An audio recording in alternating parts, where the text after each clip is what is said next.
Hey guys, Thomas Joseph here, and today we are tackling baked eggs. Now, baked eggs are one of those classic brunch favorites, but this restaurant-worthy dish can sometimes be problematic when you make it at home. You can end up with something that's a little watery, like this guy I have here, and oftentimes you're trying to get that wonderful creamy yolk, but you end up with something that's really dry, overcooked, and dense like this one I have here. Well, today I'm gonna share with you the perfect formula for making baked eggs at home. To get started, I'm going to work on the flavoring of my baked eggs first, because that takes a little bit of time.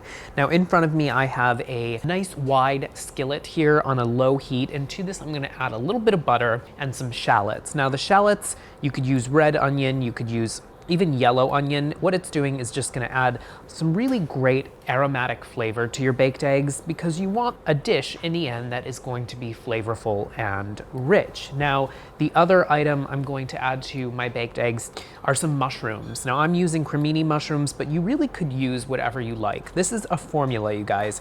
You can add flavorings and vegetables and even some meats like bacon or ham as you see fit. The one thing I would just tell you about adding in these ingredients is that you want to make sure that these ingredients are pre-cooked before you add them to your baking dish, because cooking the vegetables eliminates a lot of excess water. Now, excess water, if you put these mushrooms in, as an example, in their raw state, all of that water that's locked up in these vegetables is going to create a very soupy and wet baked egg. I have about 8 to 10 cremini mushrooms, and I'm just quartering them, as you can see here. Now, if they were smaller, I would just cut them in half. I want a little bit of texture to my baked eggs because I want something to contrast that silky, smooth baked egg. And these mushrooms are nice and meaty, so they hold up well. So my shallots are just softening in this butter. And now I'm going to add my mushrooms. Now, as I've done before, you guys, when you have mushrooms and you're cooking them, make sure that you don't overcrowd the pan with too many mushrooms, because there is so much moisture in these guys. You don't want to encourage them to steam by overcrowding the pan. And you want to make sure that your heat is up a little high so that all of that moisture that's coming out immediately evaporates. So these will take anywhere from 3 to 4 minutes, maybe even 5 minutes, to get a nice golden color before we begin the next step in making our baked eggs. So it's been about 4 minutes here on a medium-high heat, and you can see the mushrooms are browning really nicely. So I'm gonna turn the heat down now to low, and I'm going to add in a cup of cream. Now, you might be saying, you were just talking about moisture, and having too much moisture in your baked eggs isn't a good thing. Cream, because it's so high in fat, is going to do a wonderful thing for our baked eggs.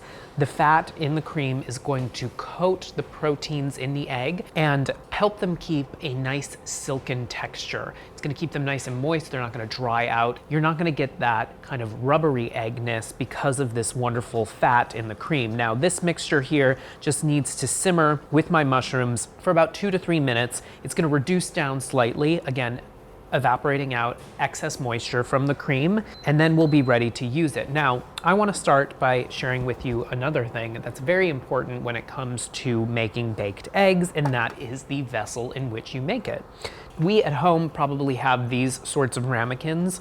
I believe these are about 6-ounce ramekins, and these are great for custards and souffles, but when it comes to baked eggs, you don't want something that's so narrow and tall, because the egg is going to sit on itself, and the outside, the perimeter, and the top will get cooked, but the center, being protected because it is so kind of confined, is never going to get cooked. So you're gonna end up with whites that are not set. And unfortunately, since the yolk sits on top of the eggs, that will overcook before your whites get cooked. So opt for these shallow baking dishes here. You can find these in most kitchenware shops and even in department stores. And I have these lightly buttered, and to each of these souffle dishes here, I'm going to add an egg. Now, just to make sure that we're keeping the yolk intact, I'm going to just crack them into a separate bowl and then gently place in the bottom of my baking dish. And I have my oven preheated to 375 degrees, and you want to make sure, you guys, that you have the rack in the center of the oven. It's very important when you're cooking baked eggs that you're in the center of the oven because that's really where the even heat lies. If you bake them too high up in the oven, your yolk is gonna get overcooked, too low, and the bottom is gonna get fried. Now, baked eggs are also called shired eggs. That's another name for them. But baked eggs are not the same as coddled eggs. Coddled eggs are actually a version of baked eggs, but they're cooked in a water bath in your oven. They're more similar, I would say, to a poached egg, or maybe somewhere in between a baked egg and a poached egg. But baked eggs are really fantastic because these are perfect for brunch because you can make a whole bunch of these at one time. They're really fantastic for entertaining. Now, our cream is simmering here with our lovely mushrooms. They need a little bit more time. We want the cream to get a little bit syrupy. I'm gonna season this mixture with some salt and pepper, and I season my eggs with a little bit of salt and pepper. So it's been about 2 minutes, you guys, and our cream has reduced slightly. You can see that like when I drag the spoon through the cream mixture, it leaves a little bit of a line. And now I'm gonna turn this off, and I'm just going to ladle or spoon a little bit of this over the eggs. Now again, the cream here is gonna really help to protect the egg white from getting all rubbery and chewy. And this recipe, you guys, makes enough for 4 of these baked eggs, so I'm only gonna use half. And these go into that 375-degree oven for about 9 to 12 minutes. Now you wanna check them earlier on, so make sure that you're not overcooking. So really take a peek at about 8 minutes and see if the whites are set, but that yolk is still nice and soft. So into the oven. All right, guys, it's been about 9 minutes and our eggs are nice and set. The whites are completely set and the egg yolk should be still nice and creamy. Now I'm gonna sprinkle with a little bit of chopped chives. It's really nice to give a kind of a fresh bite to these baked eggs here. And let me see. I can't wait to give this a try. Now look at this yolk. It's nice and creamy, just what you want in an amazing baked egg, and the whites are nice and set, you guys. These mushrooms, so flavorful. This is honestly one of the best recipes. I encourage you to give it a try, but if you wanna mix up the flavors, go ahead. Now you have the tips, tricks, everything you need to make perfect baked eggs at home. Now, as always, guys, we love to see what you're having problems with in the kitchen, so reach out to us using the hashtag Kitchen Conundrums.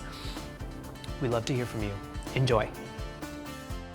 And as always, guys, click like and subscribe.